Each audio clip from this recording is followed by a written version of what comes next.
rheumatologic diseases coming up next on Call with the Prairie Doc. Hello and welcome to On Call with the Prairie Doc. Rheumatic diseases appear when bones, joints, muscles, or organs such as the lining of your lungs or heart become inflamed. This inflammation can arise due to normal wear and tear, an injury, or even your own immune system attacking your own body.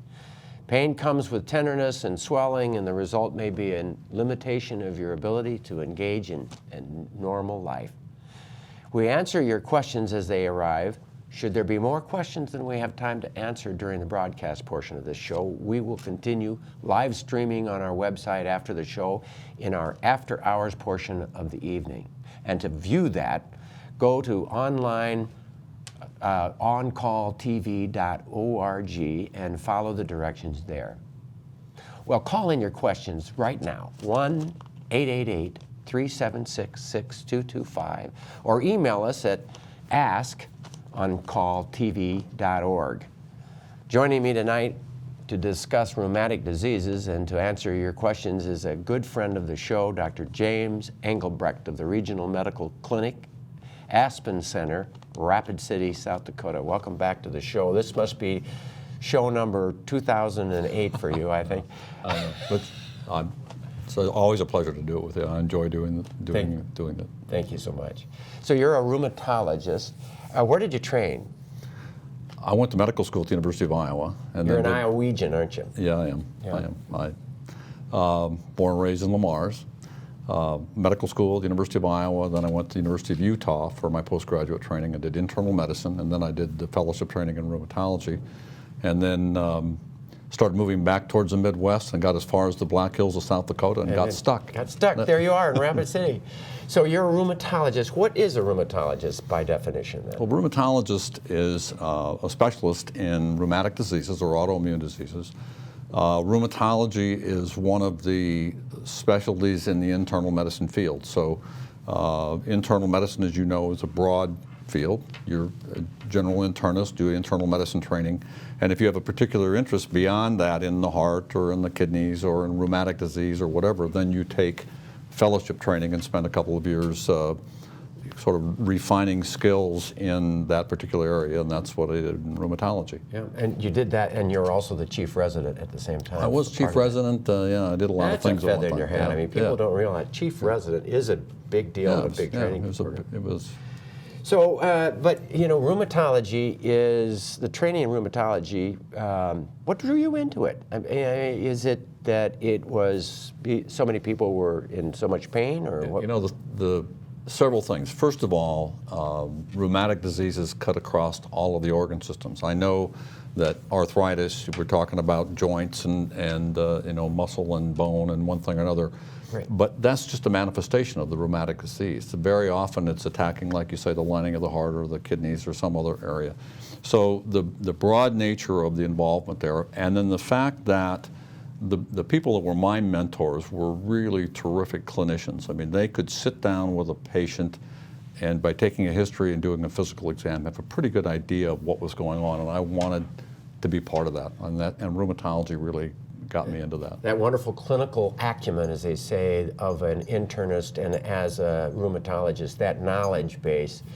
So, I mean, how do you make the diagnoses of a lot of these different conditions? You know, they're complicated conditions, as you know, but they all have certain guideposts along the way. There's age groups that are specific to some things. There's skin involvement and certain patterns of skin involvement. There's joint involvement, certain patterns of joint involvement, how the disease started, what was the onset like? Did it just drop out of the sky like that one day, or was it gradual?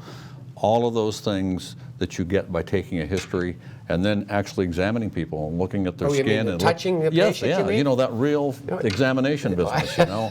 And then, you know, once we do that, we have a pretty good idea of what we're dealing with here. And then the lab or X-ray or whatever really becomes confirmatory. I really don't want to depend on some imaging study or some lab to tell me what's going on. I want that to confirm what I think clinically. Right. I know. I knew that when I realized people were coming back with the diagnosis of of rheumatoid arthritis, but doesn't have the positive blood tests for it. In other words, the blood test doesn't confirm it, but they've got rheumatoid arthritis.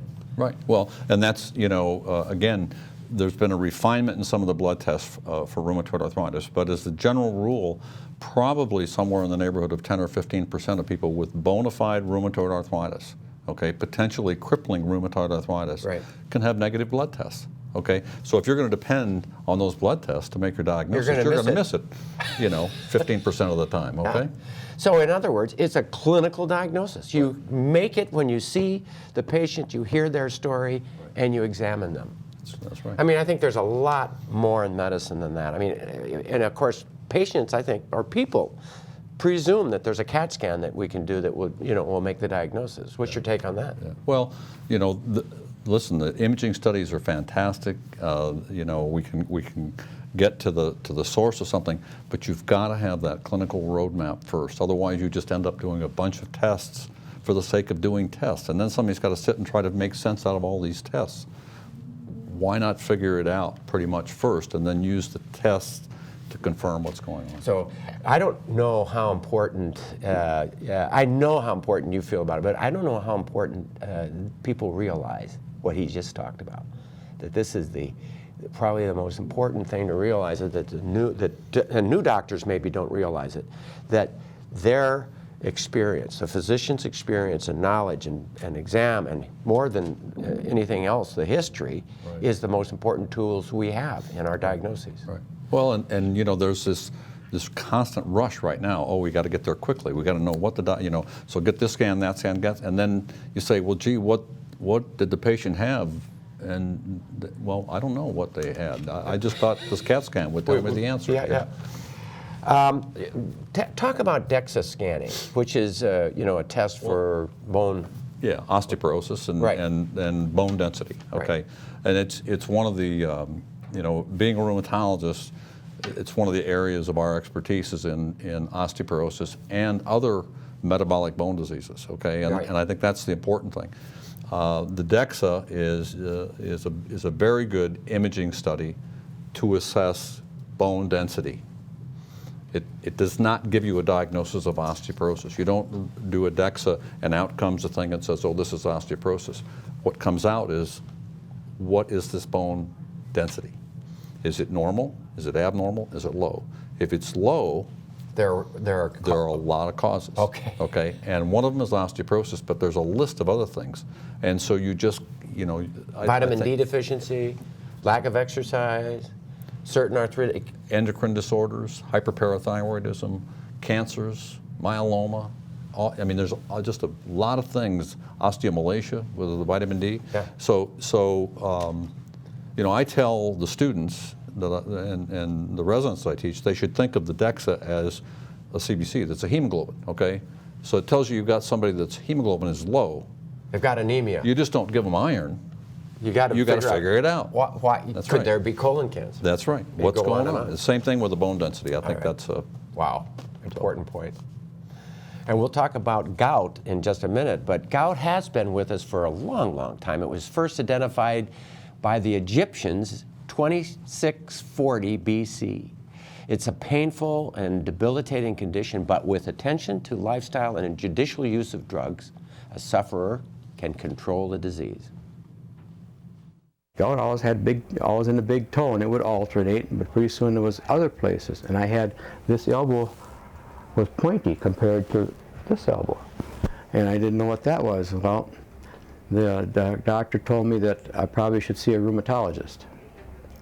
So I went and saw a rheumatologist in Sioux Falls, and he looked at my elbow and he said, I think that's a tophus. And we'll bet, and it's possible that could be uric acid. So he examined it, and we got some fluid from that, and he looked at it under the microscope and came back and says, you lit up like a Christmas tree. Oh my. He says it's probably going to take 2 years to get rid of all this. But then also we have to do some work with diet also. And I remember him mentioning some of the things about diet, and he looked at some of the foods that that you should be eating, and these were some of the healthy foods. You know, they're your high uric acid or purine foods, and so I looked at those, and we can work with that. And then he says another thing would be alcohol. He says alcohol is pretty much a no-no. He says that's really will cause flare-ups. And I said, well, I don't drink that much anyway. And he says, well, probably best no alcohol. One thing that I really found helps was if you do get an attack, get on your anti-inflammatory right away. Because the sooner you can get that joint loosened up again and to get those crystals out of there, the inflammation will go away too. And keep drinking plenty of fluids. And if they do tell you you should go on some medication for it, like a lifetime, like the allopurinol, do it. Because, like I said, it's an unforgiving condition. Because I've noticed I have other joint problems now, possibly really, you know, because they say that it damages the joint, and so now we're going to see arthritis and some other things start to show up. I usually start out with about 50 to 60 minutes of walking, a faster walk, not just a real slow walk, and then I'll go in and do upper body stuff, and then now recently we've been doing more of the stretching and balance type exercises afterward for the next 20 minutes. Otherwise, usually I do about 65 to 80 minutes of exercise. Usually what I see as far as improvements, I stay in better shape. I can do more things, and I'm not as stiff during the day, even though there are different times I exercise when I probably do have some pains, but it's things that I try to work out with the exercise. And I could exercise at home, but I choose to come to the wellness. It's like as though it's a stop off before going to work, but at the same time, I have a lot of friends here now, and exercise becomes so much easier when you have other people to do it with.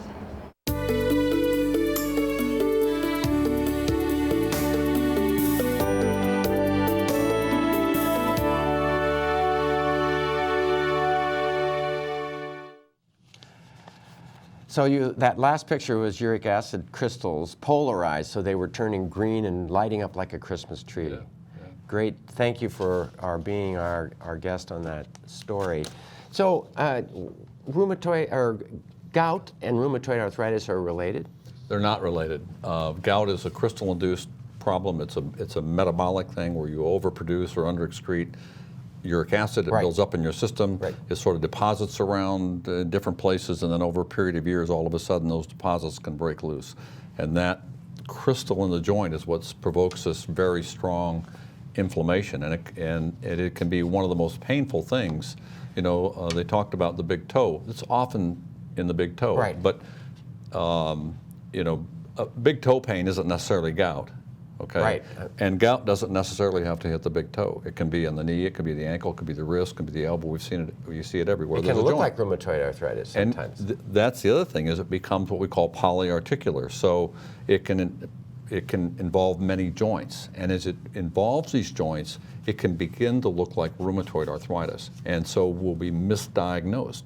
The treatments for rheumatoid arthritis do not work for gout.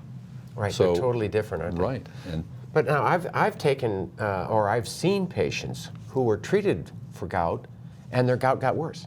What's that? Well, there again, you have to understand that the body is at equilibrium with this uric acid. It's in the tissues, it's in the bloodstream, or whatever. And the body, what doesn't the body like? The body does not like upsets in equilibrium. Okay.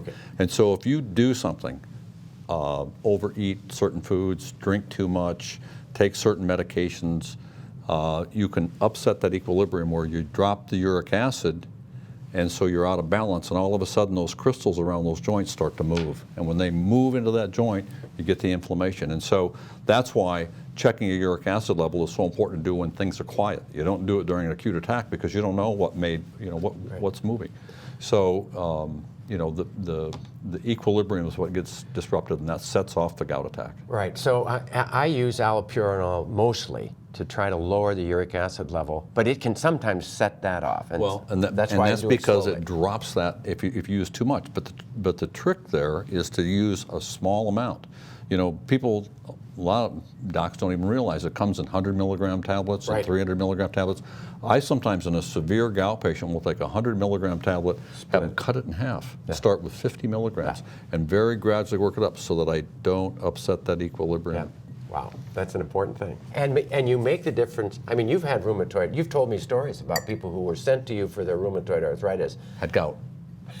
And you know, I mean, I had people literally years ago coming with holes cut in their boots where they had the big gout deposits sticking out the side of their shoe or their boot or whatever. And if you can treat that, and all that will eventually resorb. Yeah, it's amazing. I've seen patients come to me with gouty tophi, these big with oozing uric acid crystals, and I thought, oh, there's an infection on the It was See, the other thing, you know, with those crystals, if you have a tophus there or something, you can just nick it a little bit, put it on a slide, look at it under the microscope, and you see the uric acid, you got it. You got it. Now we're talking rheumatoid arthritis. This person said, has rheumatoid arthritis, taking methotrexate, or was taking it, was switched to azolvedine, wondered if azolvedine is a drug to replace methotrexate, also would like to know how these drugs affect her other organs. Okay. So, methotrexate is kind of the foundation drug in terms of treating rheumatoid arthritis, okay? And 30 years ago, really got turned on and it was a big deal. Asulfidine, which is a sulfa medication that's been around for a long time, also is very good for treating rheumatoid arthritis. And in fact, we use methotrexate in combination with asulfidine and in combination with another drug called Plaquenil or hydroxychloroquine. That combination of those three medications is called what we call triple therapy. That was, again, azolvedine, methotrexate, and Plaquenil, hydroxychloroquine. So so those three drugs, if you Google triple therapy, that's what you'll find. You'll and read it works about that. 80%. It works and combination 80%, 60%. That combination probably is as good as the biologic medications. Okay, I mean there have been recent studies that have shown it is just as good preventing the damage that rheumatoid arthritis can do as some of the Enbrel, Humira, Remicade. I had an internal medicine meeting 2 years ago that said methotrexate works 60% by itself, 60% of the time, and you don't have to go to those very, very expensive medicines because methotrexate's dirt cheap. I mean that's and then you know the safety part. You know, we were very nervous with methotrexate back in the 80s because we thought, oh, you know, we're going to poison somebody's liver one thing or another. And it turns out the doses we use are so small that it really is relatively, I mean, there's nothing that's perfectly safe, but it's relatively safe. And so we really don't have a lot of issues as long as you monitor people appropriately. So every 3 or 4 months we do a blood count and we check liver enzymes and things like that. But, you know, it's to prevent this terrific damage that we have some pictures of. That's what methotrexate can do. It can prevent that. So this show is only as good as the questions that we get from you guys. So if you want to ask a question, call in and ask us. Call 1-888-376-6225 or ask at oncalltv.org. So we need your questions. Please give us your calls. This is a great opportunity for having the best advice from the expert on rheumatology.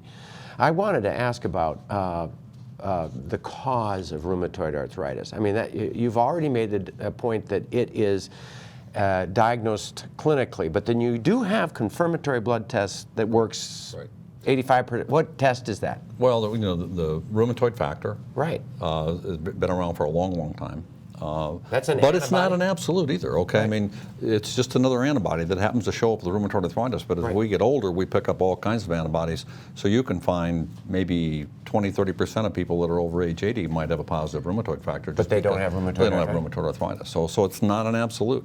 But then there are a little bit more specific ones, and there's a group of antibodies that we call the CCP antibodies, and I'll save you the, you know, I won't go what CCP means, but we don't go into that. But there's a set of CCP antibodies, and we call it, we'll get the CCP or the anti-CCP, and there's actually several of them that you can use, some that are better than others. And that is a good confirmatory thing. And then we use inflammatory indicators. So a protein called a CRP, which goes up when there's inflammation, or a SED rate, which goes up when there's inflammation. Right. And there's maybe a little bit of anemia that comes along, anemia of chronic disease. So there's these subtle changes in the lab that can, and these are all inexpensive labs. Right, and really, you said it earlier, the body turns against its own joints, right? I mean, you have antibody against your own synovial tissue? The synovial tissue, okay. So let's just contrast osteoarthritis with rheumatoid arthritis for a second, okay? Osteoarthritis, we begin to lose cartilage, it begins to break down, you get bone cysts, and so it's a cartilage bone kind of destruction problem. In rheumatoid arthritis, we have the immune system attacking something in that synovial lining, and that becomes very angry and inflamed and throws off all this bad stuff that then starts to rip these joints apart. That's what rheumatoid arthritis is. So it's totally different. Totally different. Now, real quickly, how is rheumatoid arthritis, which is a young woman's disease oftentimes, but it can be older too, though? Yeah, it can go, but you know, the average age of onset of rheumatoid arthritis is between 25 and 50. Female, preponderant over male, probably 3 to 1. 3 to 1? Yeah. So how does that compare to the cause of lupus? Lupus is a young woman's disease commonly. Right. How is that different? Well, and there's a different kind of antibody involved, you know, and it's, again, it's an antibody that is produced by certain cells that either aren't controlled appropriately and get out of control, or overstimulated, and therefore they're producing a lot of complicated immunologic things. Yeah. And they basically can go anywhere. For the skin, they can go to your joints, they can go to your lungs, can go to your kidneys, can go to your brain, can go to your blood vessels. Anything is really fair game as far as lupus is concerned. But is it because lupus is an what, DNA, RNA? What is that? Anti-DNA. So there's an anti-DNA antibody, okay? Anti-DNA antibody that we can actually measure, okay, in certain individuals. And the DNA is in every cell. It's in the nucleus. Well, I mean, this is an antibody that is, to give you an idea of how this might work.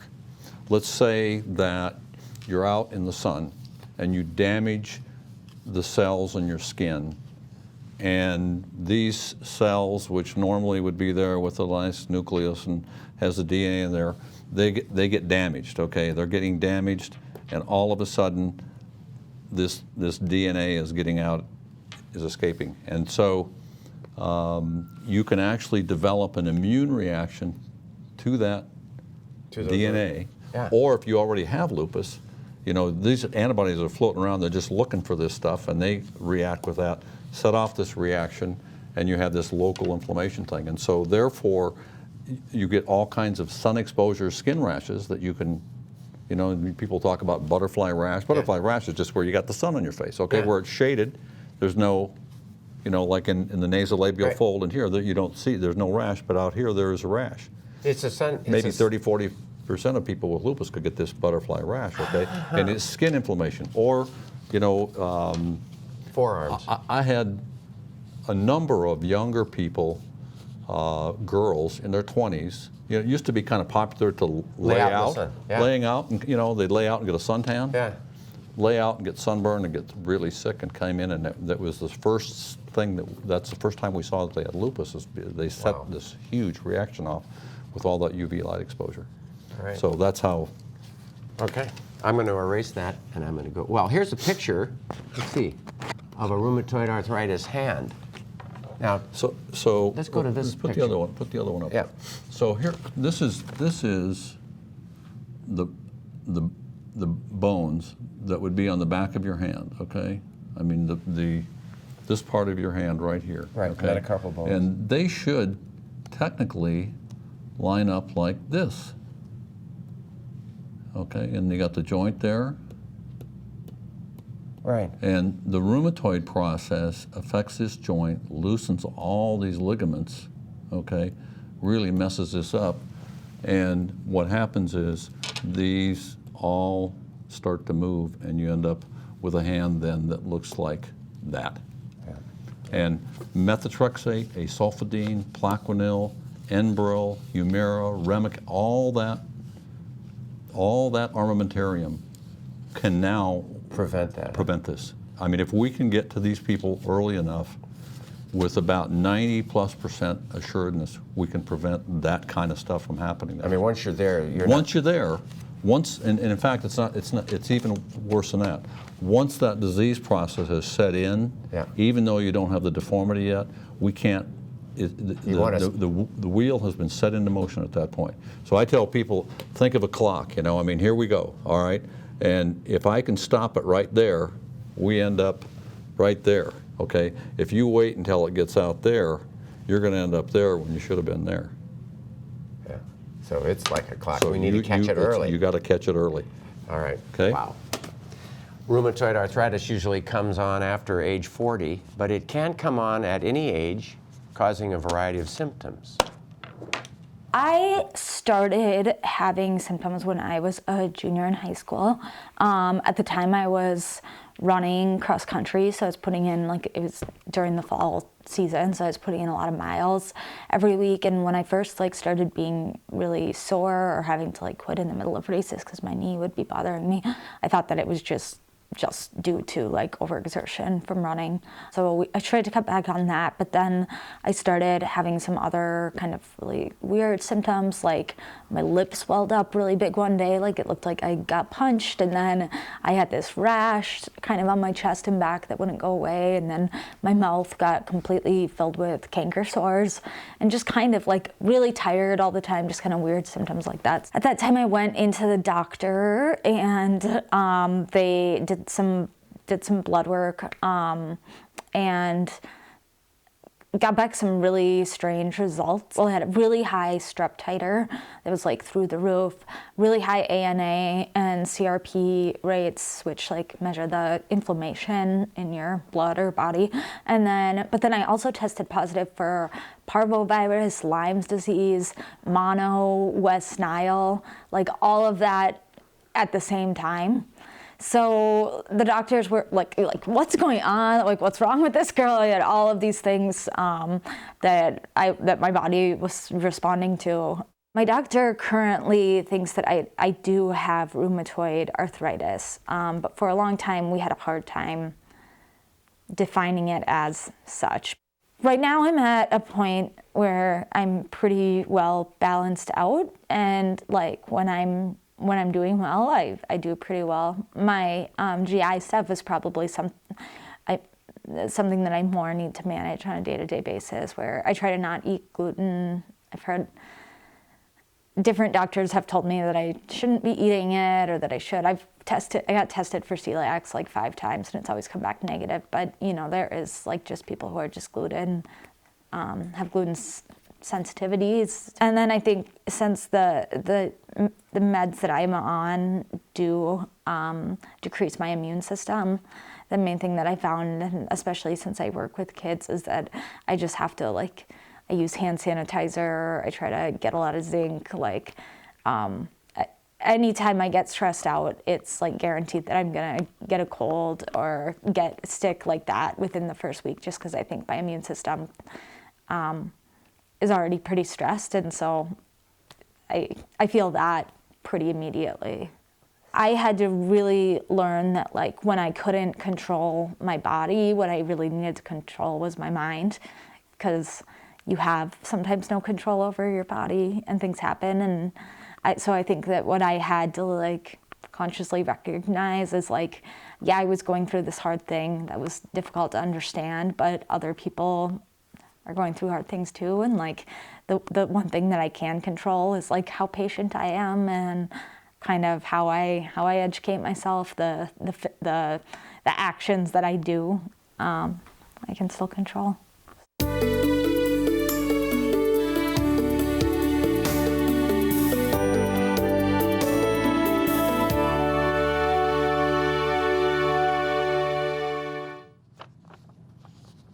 So she talked about having antibodies to, mono and strep, and all these antibodies. What did that mean? That's why the history and the examination is so important, okay? Because when you have these autoimmune disease, your immune system goes through what I like to call an immunologic convulsion. Or they're just shooting out antibodies all over the place. Okay, and these tests are not that specific, and they're just picking up antibodies. Oh, mono's positive, strep's positive, this is positive, that's positive. It's just because you've got an immune system that's really just throwing everything out there. So you really have, and so this young lady, she's a typical rheumatoid arthritis patient where they'll have a lot of overlapping antibodies and different things like that, but you got to focus on clinically what's this looking like. Does it look like rheumatoid? Is it acting like rheumatoid? And if so, let's get after it. So she comes, and she said something about celiac disease. What do you think? Well, celiac, gluten enteropathy, gluten sensitivity is something that you can develop, and sometimes the people that are really sensitive to gluten, part of that sensitivity or that hypersensitivity reaction is it can give them a lot of other symptoms, joint pain, stiffness, achiness, sometimes skin rashes, all kinds of things, and can sometimes, really look like some kind of arthritis. So you can test for it. You can do. There's some blood tests. There's a blood test that you can check for it. If you really want to definitively see, go on a gluten-free diet for a month, and that'll change things if that's it. But most people are disappointed if they think they're going to find the answer in gluten enteropathy or gluten for their arthritis. It's just, I've seen dramatic cases. Don't get me wrong, but just a few. And so if you're a younger person and you're developing some symptoms, what would be the symptoms that would imply an immunological convulsion or some kind of immunological problem coming upon? I think that early on, there's what often gets overlooked are things that we call constitutional signs or symptoms. Right. So a real change in fatigue. Now everybody is fatigued anymore with the lifestyles we all live, but if it's a profound change of fatigue, if there's an unusual stiffness in the morning that sometimes is there, sometimes isn't there, if you see any kind of swelling in the joints, sometimes a low-grade fever, and again, it almost feels like you have the flu, but it doesn't go away. Okay, like I'm coming down with a cold or I'm coming down with flu, but then I think I'm better, then a week later it's there again. It's sort of this on again, off again. That's sometimes how it will start before it really turns into like joints, pain, swelling, skin inflammation, nodules, all kinds of things like that. So a good clue. And this gal that we just saw, well, if you saw her, you made the diagnosis of rheumatoid arthritis, and you were right. What would be the first thing? The methotrexate? Yeah, there again, if I thought that was rheumatoid arthritis and we had all those things that were serologically positive, I want to get the inflammation down in her system a little bit using something, either a little bit of steroid, maybe a low-dose prednisone, maybe a non-steroidal anti-inflammatory, ibuprofen, and maybe even a simpler medicine like hydroxychloroquine that would help me kind of choke this down just a little bit to kind of see what I'm dealing with. But I'd be very quick when I decided it was rheumatoid arthritis, I'd be very quick with the methotrexate. But then again, now you've got somebody who's in childbearing age, okay, which is what we run into all the time. Right. Okay. Well, methotrexate. You don't want to get pregnant when you're on that. No. Well, first of all, it is somewhat of an abortifacient, so that you may not carry a pregnancy. Okay, you may just have a miscarriage. You have the teratogenic effects or the toxicity to the fetus. So the baby may be malformed because of the methotrexate. Right, and so so that's a big deal. We have to talk long and hard with these young women about these meds. What about if I were put her on a biologic? Is that going to mess up the baby? Is that going to throw away that pregnancy? It's turning out to not be much of an issue. But the end of that book hasn't been written yet, so we don't know for sure. So if we're very careful in those situations. But all right, so I'm a childbearing male. I'm a young man. I have a wife who could get pregnant. I'm taking methotrexate. How will that affect me? That could be an issue too. Dose, how much you're taking. We would like to have you off of it if you're going to, try to make babies. Yeah, because it could have an effect on the sperm. Again, not as, you're in sort of in the gray area, but you would just as soon not have somebody on the methotrexate. So if you're going to do that, maybe take some time off of it, sperm bank. Or if you had things under control and you were going to, then what you do is you go off of it, but you come in with something like you know, the asulfidine that was Yeah, mentioned, or right. the hydroxychloroquine, the Plaquenil, very safe. In fact, with some of our lupus pregnant patients, Yeah. we prefer that they be on hydroxychloroquine when they're pregnant because they, you know, they do better. The baby does everything they do better if they're on hydroxychloroquine. Okay. So sometimes it's better to have them on a medicine. All right, we've got a bunch of questions. Good. Fire away. Caller had meniscus repaired, now has pain and arthritis in the knee besides biking twice a day and ice. What can I do? Tough. You know, talk to your orthopedic surgeon who took the meniscus out. I mean, that's you know, that about all you can do is to learn what exercises to do properly, keep that knee strong, maintain your normal body weight.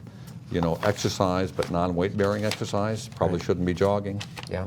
You know. 80-year-old Sioux Center patient, if pain is in the bottom of the feet and nerve pain, burning pain is something this to be brought to a rheumatologist, someone who has peripheral neuropathy. Yeah, do you deal with that? No, we don't really deal with peripheral neuropathy. The neurologists really deal with peripheral neuropathy. You know, there's a whole workup to find out whether there's some cause for the neuropathy, and it's basically, unfortunately, most of the time you don't find a cause. No. But there are some pretty good meds Thyroid, available. B12, beyond B12 Yeah. won't hurt you.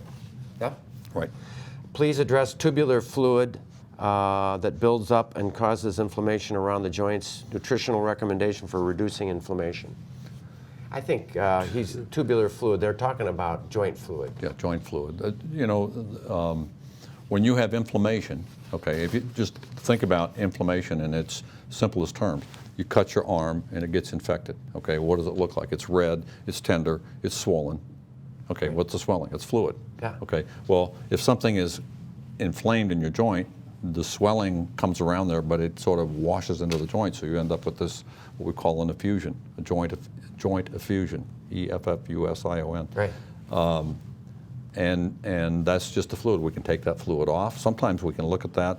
If we think somebody has gout, we can look at it like the Under the microscope, gentleman, light up you like know, a Christmas yeah, tree. look, you know, so that, and then as far as nutritional sources of anti-inflammatory, Right. okay, we're talking about, you know, the fish, the saltwater fish, you know, with the fish oil, Right. is a good, Do you is a like, good thing. you prescribe fish oil? You know, it's an adjunct.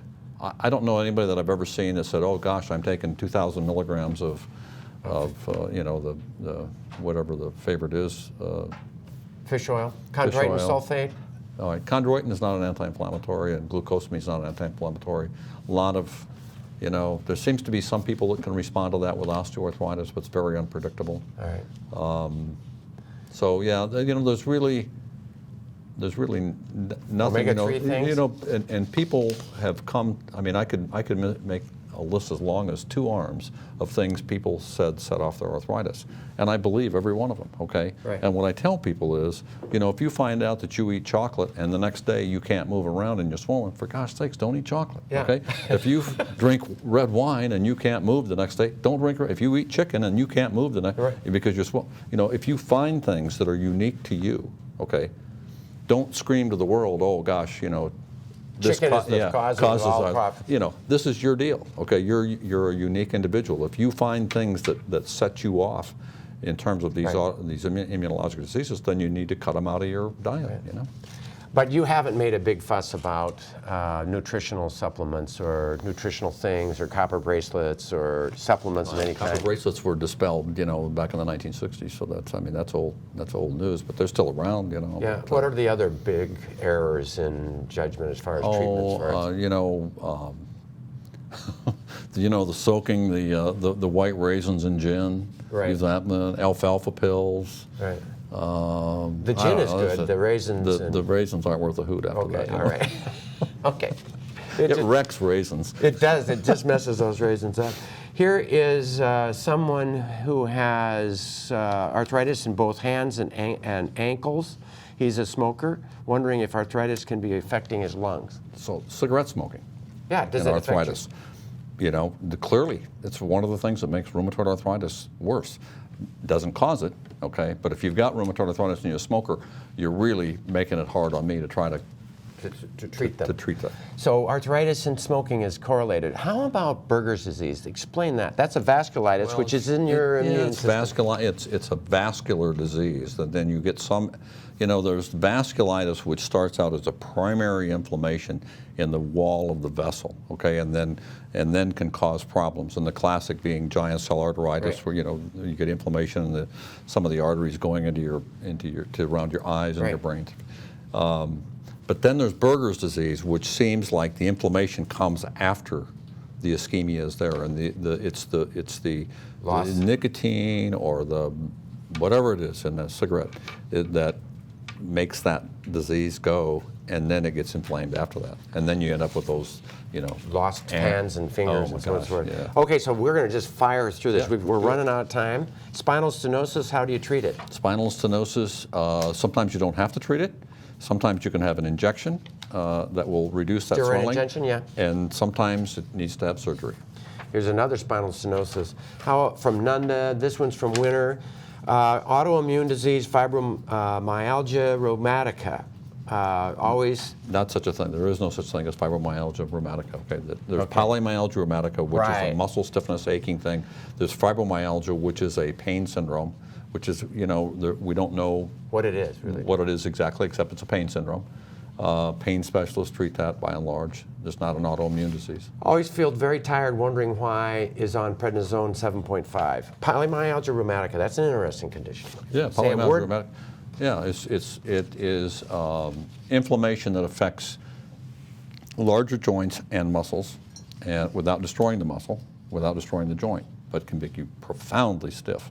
And it's very, very responsive to low-dose prednisone. That's the great news. Aberdeen, what causes foot fractures and how can you prevent them?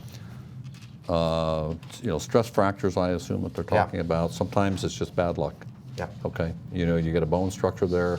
I've seen people have been sent to me with a stress fracture and a metatarsal. Yeah. Work them up for osteoporosis. They got perfectly normal bones. They just have some abnormalities there. Other times, it could be a sign that there's something else, osteoporosis or something else going on. All right. What can be done for fibromyalgia? That's the other question. That's a pain syndrome. It's a pain syndrome. We really depend on the pain management specialists to deal with fibromyalgia because it's really multifactorial, and it's really not an autoimmune disease in the sense that we would be treating lupus or rheumatoid or something like that. Okay. Uloric medication and the side effects. Uloric is a medicine to lower the uric acid. Febuxostat is the name, and it is different from allopurinol, but it works through a similar mechanism, and it prevents gout. It's one of the newest things we have to lower uric acid. Any major side effects? Well, all these we watched liver function. We watched, but not as much as allopurinol. Allopurinol has significant side effects. Yeah, maybe. I don't know. You're not impressed by the side effects of allopurinol. Well, I'm really cautious in using it and how I started and watching people. But I would probably scare you if I told you what the highest doses I've used of allopurinol. 800 milligrams a day is the highest dose. I mean, what can be done for a 92-year-old? See, 300 is, I'm at 400 maybe at the most. I know. What can be done for a 92-year-old woman with shoulder pain? Shoulder pain. I've just seen all this shoulder pain in these last, years.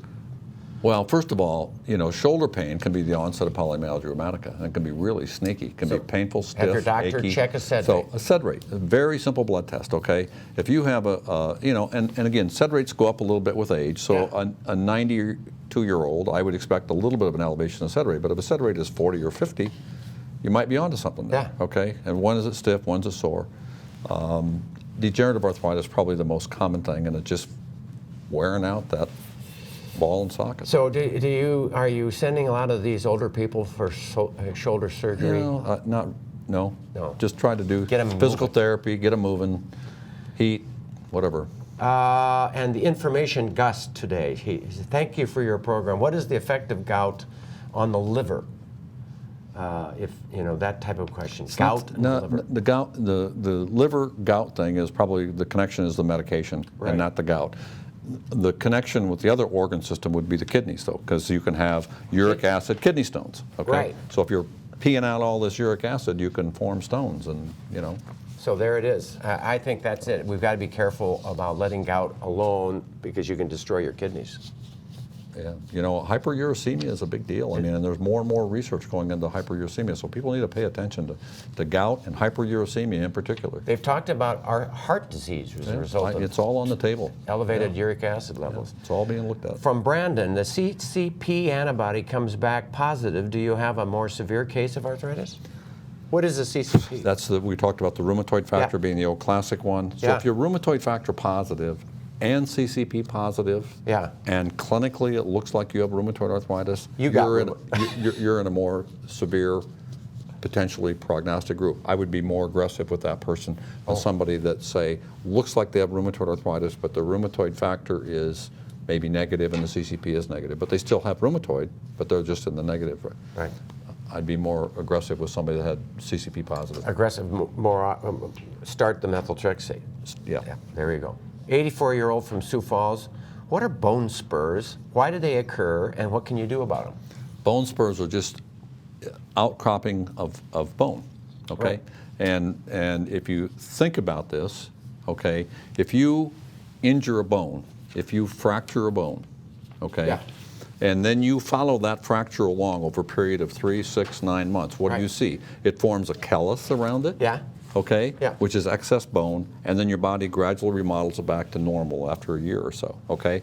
The same thing, if you injure the bone around the joint, okay, your body reacts to that. It throws bone in there. It's like a little callus, except you keep repeated injuring it so it grows and grows and grows.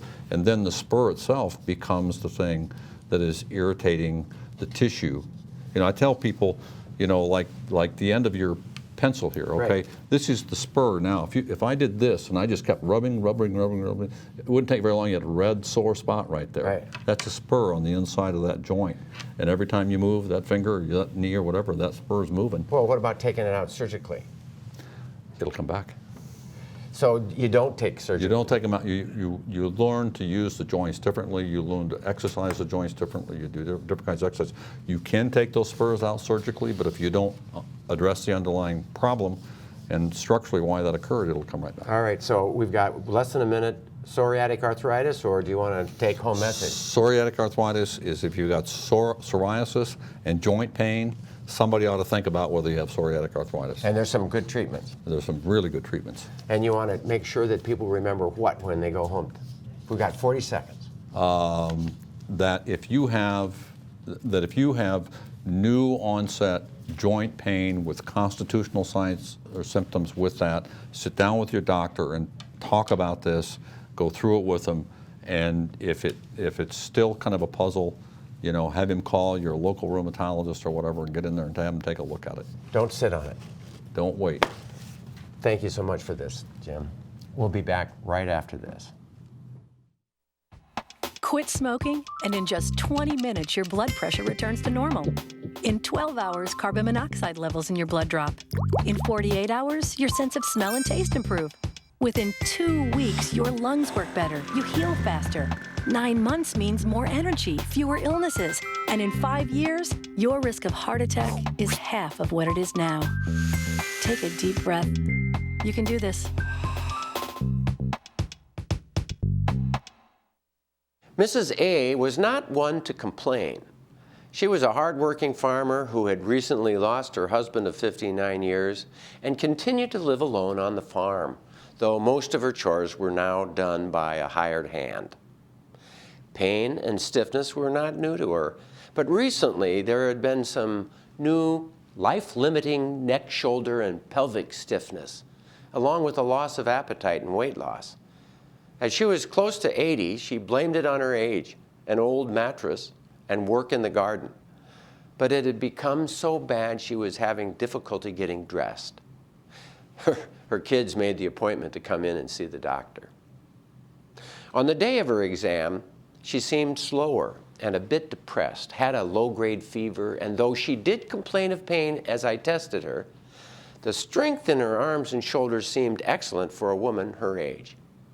The rest of the exam was normal, and my suspicion of Polymyalgia rheumatica, or PMR, was validated when a blood test called the erythrocyte sedimentation rate, or SED rate, was high.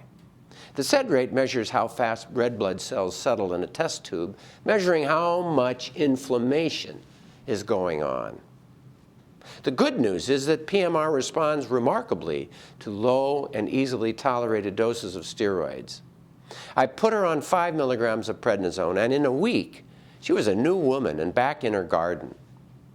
She stayed on that dose for a couple of years with minimal side effects, and finally was tapered off 1 milligram at a time over a 5-month period. Polymyalgia rheumatica means many muscle pains due to an immune system problem. And we think it might be a viral triggered process that happens more frequently in certain families. Usually PMR occurs in those greater than 50 years of age with an average incidence of 70, and occurs more than twice as often in women than in men. It's important to know that 15% of the time PMR runs with another problem that can cause blindness. So severe muscle stiffness with vision changes should get immediate medical attention. That said, most stiffness with age is not PMR and gets better with movement and exercise. However, if there is a new life-limiting neck, shoulder, and pelvic stiffness, it could be polymyalgia rheumatica, and there might be some help to get you back in your garden.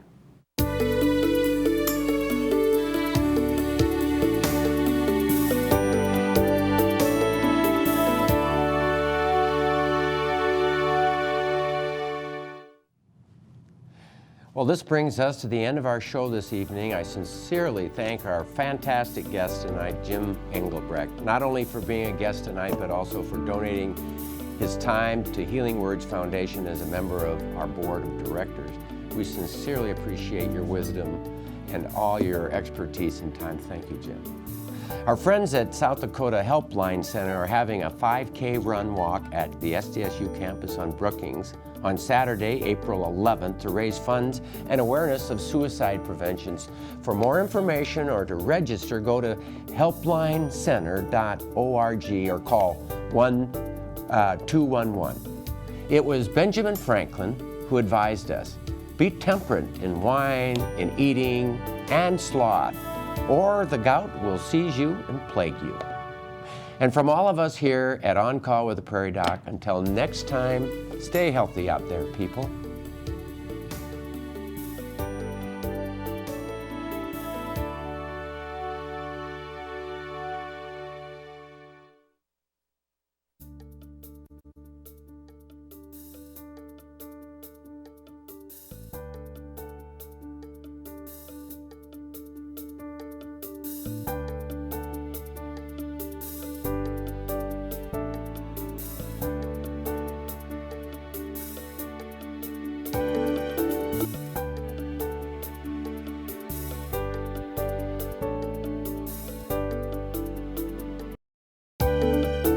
All cancers give us reason for concern, but cancers found in the head, neck, and brain can bring particular anxiety.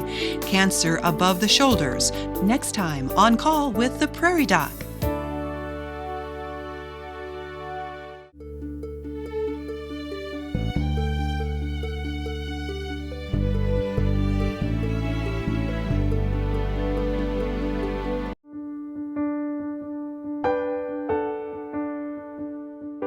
Hello and welcome to On Call After Hours, where we answer the questions we weren't able to get to during the broadcast portion of our show. All of your questions are important, so we want to answer them as many as we can, so that's why we're doing this. Jim, let's go right into this. Brookings, 63-year-old person, 27-year-old daughter, has rheumatoid, is treated with biologic medication. She wants to have a family. Will they keep her from having a pregnancy? No. If it's biologic alone, okay, right. If she's just on a biologic without methotrexate, shouldn't be a problem. It should be okay. Okay, I mean every indication right now is that it's okay. Wow. 80-year-old Parkman, Wyoming. I have severe osteoarthritis and get injections 3 times a year in the hip. Would it be safe to increase the number of injections? Good question. Well, I presume they're getting steroid injections. Yeah. Okay, and in weight-bearing joints, about 2 and at most 3 times a year is all you want, because that, if you Enhances get the too much discharge. steroid in there over too long a period of time, can make it break down a little bit faster. So I would stick with, I wouldn't do it any more than 3 times a year for sure. All right. Let's see, diclofenac. Yes, Ulcers and diclofenac, right. Voltaren. Voltaren, diclofenac, ulcers in the stomach, intestines. What is a better alternative treatment? Well, again, non-steroidal anti-inflammatories are, you have that same potential problem with all of them, but just because you have a problem with one doesn't mean you're going to have a problem with another. Celebrex is a big one that people use. Celebrex would be, if I had somebody that had ulcers with a traditional NSAID and I still wanted to use an NSAID, I probably would use Celebrex. It has a little less GI irritation than the other ones. But you in gotta general- in general, you got to be careful with any of them. Any of them. So probably get off of that, try something Oh, yeah, I else. wouldn't take that one anymore. Well, that's for sure. There's 26 other ones you could try if you had Right. to. Okay. Okay. Daughter has rheumatoid arthritis and GI issues. Is there a correlation?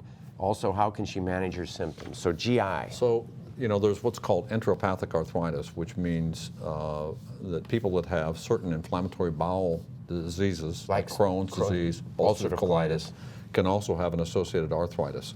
And so when we have somebody who has what looks like rheumatoid or could be a variation of rheumatoid, and they also have bowel issues, it's very important to get the bowel thing worked up, because they may have something that is related there, Right. the inflammatory bowel thing.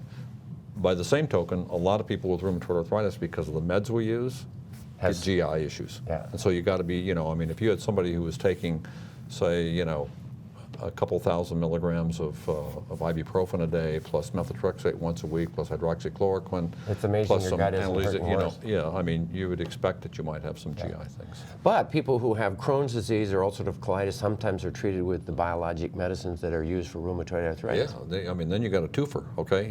Twofer. Yeah, Okay. 2 for 1. Yeah. 68-year-old from Viborg, patient rheumatoid arthritis for 8 years. Is there a diet for this patient? With rheumatoid arthritis. Yeah, rheumatoid arthritis, is there a diet you would recommend? Not really. Doesn't matter. Not an issue. It's, there's no, it's like I was telling you during the course of the program. I mean, if there's something that seems to set you off as far as your arthritis is concerned, Avoid then, that. I mean, if you have a bad day with your arthritis, you ought to think about what you ate the day before. If you ate something unusual the day before, then test it again, okay? If I ate shrimp, okay? Right. And now I'm just have a terrible day, in a week or so, eat some shrimp again. And if you have a terrible day, guess what? You just found that you may have a shellfish something or other that's setting off this immunologic thing. Wow. And it may be very subtle. So that's unique to you. But we can't go to the whole world and say, don't eat shellfish if you've got rheumatoid arthritis. Right. There you go. 72-year-old Clear Lake patient. How does psoriatic arthritis compare to rheumatoid? Psoriatic versus rheumatoid arthritis. Well, I don't mean to make this more complicated than this, but just for starters, there's 5 different kinds of psoriatic arthritis. It is just. So is it an immune system where your body takes Well, off I mean, against your? the plaque psoriasis is an autoimmune Right. thing. Okay. Okay. All right. But there are all kinds of variations that can affect the joints. You can have 2 autoimmune things, rheumatoid arthritis and psoriasis in one person. Okay, and that's just 2 relatively common diseases that showed up in the same person. You can have a plaque psoriasis and what looks like rheumatoid, but serologically the blood tests are all negative. That's another form of it. You can have psoriasis, and then you have what we call oligoarticular arthritis, where it's a wrist and it's a knee and it's an ankle, 3 joints or 4 joints. That's a form. Then there's another form where it tends to hit these joints, which rheumatoid never does, okay? And so you can get inflammation and destruction in some of those outside joints, the DIP joints. And then there's a very mutilating form, which I have personally never seen. It's so rare, I have never seen it. What is it called? It's called arthritis mutilans, psoriatic arthritis mutilans. I've never seen it. Okay. I've seen pictures of it, but I've never seen it. I'm glad, and I hope you never see it. I hope, well, and chances are it probably won't. Caller. Caller has shoulder arthritis with fluid buildup that needs draining. How can they stop the fluid that builds up in the joint? You got to figure out why it's building up. There's an because if inflammatory you just take it out, It'll come and you back. don't do anything, it'll come right back. How about injecting a steroid in it? Yeah, but if it comes back, then you still got something, you need to control the disease. If it's rheumatoid causing the effusions, you got to control the rheumatoid disease or they'll just keep coming back. All right. 56-year-old woman with MS and 3 different kinds of arthritis, currently in an MS hug right now. What can you do about it? MS hug. Do you know what that is? I don't either. How about MS and other kinds of arthritis? Do you have any knowledge? No, MS is probably some kind of an immune system. autoimmune or immunologic mediated thing, but It attacks different spots in the brain in different periods of time. Yeah, but there's no really real relationship. Now, I've had people who have had MS who develop rheumatoid arthritis, but that's just, again, 2 different luck. diseases. Okay. How about biologics that you would treat the rheumatologic disease? Does it help MS? In fact, it's even worse than that. Sometimes we have to be careful when we're using the biologics because we can provoke MS-like reactions in people. So a side effect, unusual, very unusual. I can maybe 2 or 3 times I've seen this in 15 years now of using biologics, where I've provoked an MS-like reaction where I stop the medicine and those neurologic symptoms go away. So they advertise those biologics on TV. For example, you've seen the Humira, Enbrel, and that kind of a thing. Do you feel that that's responsible? That people would say, I want to have this, doctor, and the doctor would give it? Or what's your take on all of that advertising? No, the thing is that first of all, let's go back to the beginning. You need to make a prompt diagnosis of rheumatoid arthritis, okay? And I think the rheumatologist, more than anybody, can size things up in terms of what are we dealing with here. What's the prognosis going to be for this patient? We have disease activity indicators that we can use lab-wise, joint count-wise, right. patient digital scale-wise, that they can tell us how much pain they're having, those kinds of things. And we can come up with an idea of this is going to be really aggressive disease, or maybe this isn't going to be such aggressive disease. And then you start a plan at that point. If it looks like it's going to be really aggressive disease, I'll have them on methotrexate right away, okay? Right away. And if that methotrexate isn't turning them around and making them functionally almost normal in 3 to 4 months or so, I'll be very quick to add an Enbrel, Humira, something like that. But this should not be something the patient encourages the doctor to do and the doctor will do it. It should be without influence by the patient's advertisement. Direct consumer advertising to me is a double-edged sword, okay? I encourage people to learn about medicine and to learn about health and to come and ask me questions. And if that commercial makes you come and ask me about Xeljanz, right? Okay, great. We'll talk about Xeljanz. That stimulated that. If that commercial makes you demand that I give you Xeljanz when I don't think that's the right thing, then it's doing a disservice. Right. 55-year-old male, scleroderma, 4 years. Any closer to finding a cure for scleroderma? Current drugs weakening the immune system. Well, I mean, scleroderma, tell quickly what it is. Scleroderma is a disease that scleroderma, literally translated from Latin, is hard skin. Okay. And that's what it is. And it basically is a replacement of normal collagen and subcutaneous tissue with fibrous tissue, and so Scar you end tissue. up, and then it can get into the lungs and it can get into the kidneys and all those kinds of things. And unfortunately, it's not the classic autoimmune like lupus or rheumatoid where you have this inflammation that you can control with these different drugs. You have this sort of fibrotic tissue replacement process going. Has nothing to do with fibromyalgia. No, absolutely nothing to do with that. But here's the thing first of all, there's a lot of research in scleroderma going on right now. Okay, so there are at least some flickers on the horizon of things that might be helpful going forward. Secondly, very often what can look like, oh my gosh, this is scleroderma and this is going to be a downhill glide path, all of a sudden flattens out and it doesn't progress. Right. I've seen people who I thought, oh my goodness, we've got all this scleroderma going on, and then all of a sudden it kind of stabilized, and they ended up with some Raynaud's, some cold sensitivity, and some hard skin, but they never got the other things. Okay. And so, it's not one of those things where you wring your hand and say, okay, I'm going over the bridge, okay? Yeah. It may stabilize, okay? Okay, so there's hope. There is hope. Dupuytren's contracture in hands, how can you care for this, and when can I receive care? This is a person with rheumatoid arthritis, but it doesn't have to be rheumatoid arthritis. No, in fact, most people who have Dupuytren's contracture don't have. Do not have rheumatoid arthritis. In fact, it's mostly hereditary, and it's just a contraction that you get down in the tissue there.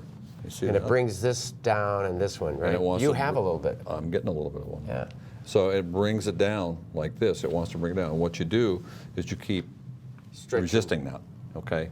And it stretches it out and stretches it out. And if you keep stretching it out, now if it can't be stretched out, there is a little surgical procedure they can go in and take it, but it tends to scar down again. And so it's better just to. But it isn't the tendons that open and close your hand. It's the fibrous tissue alongside the tendon. Yeah. So you can fix it again. Raynaud's. Yeah, cold sensitivity. So Raynaud's is an overreactivity to cold, and so if you think about this is a blood vessel, okay? Right.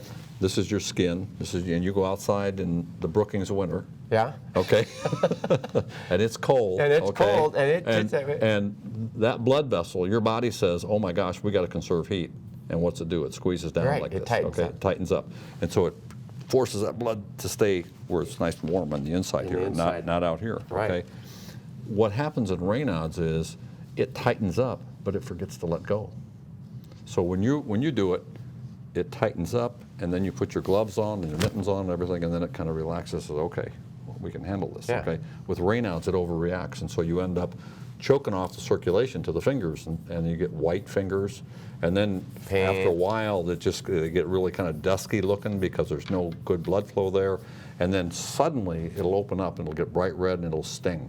And that triphasic white, blue, red is classic Raynaud's. And you can have variations on that theme.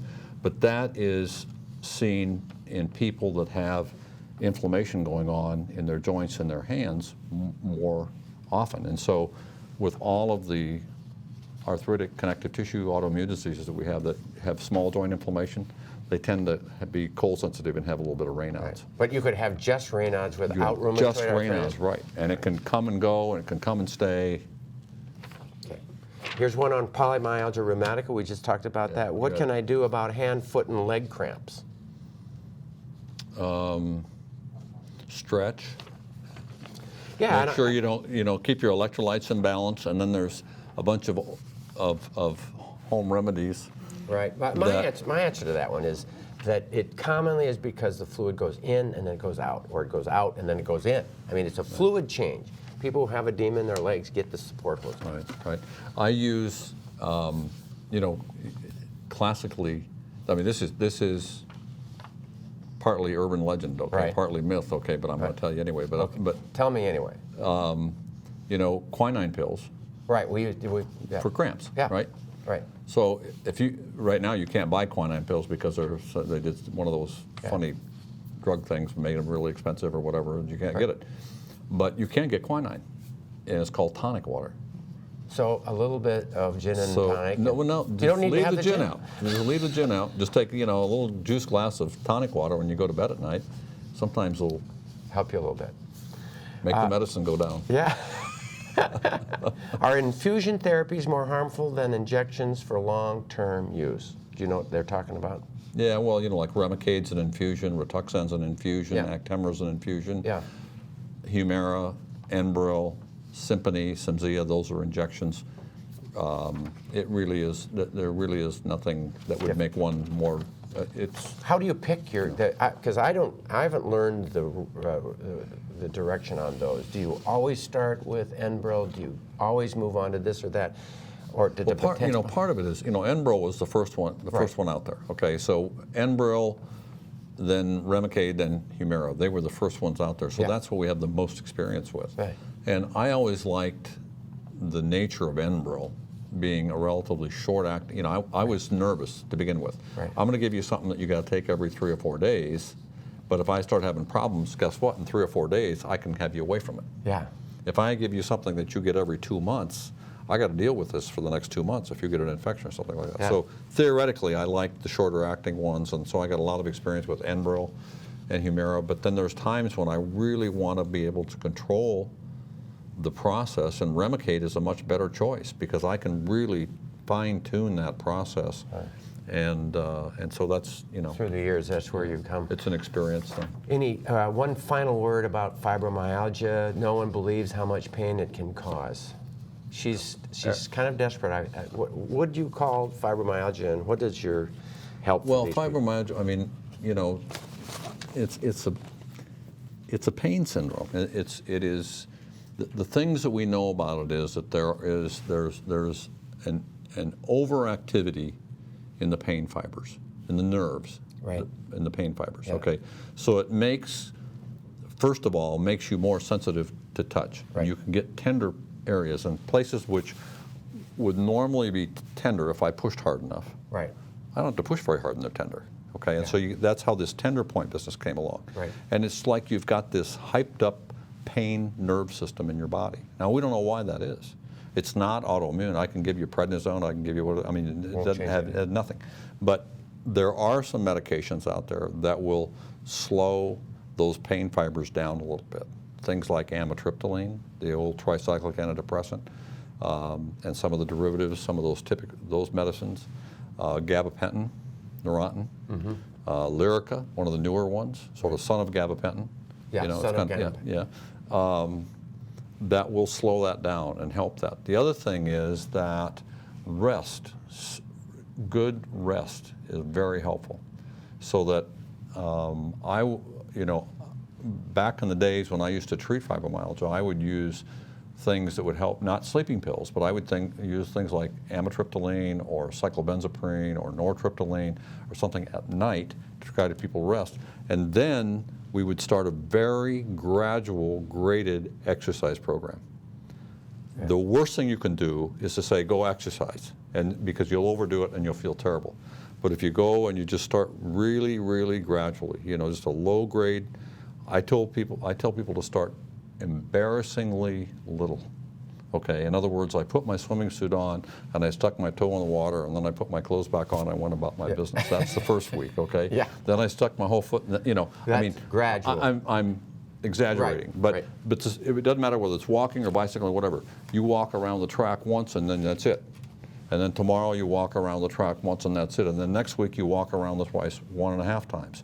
And the weekend, I mean, there's no race here, okay? You've got the rest of your life. Right. Okay, go slow. And the more exercise tolerance you get, so if you can rest at night, you can get the exercise tolerance up. You can use some judicious analgesics, not narcotics.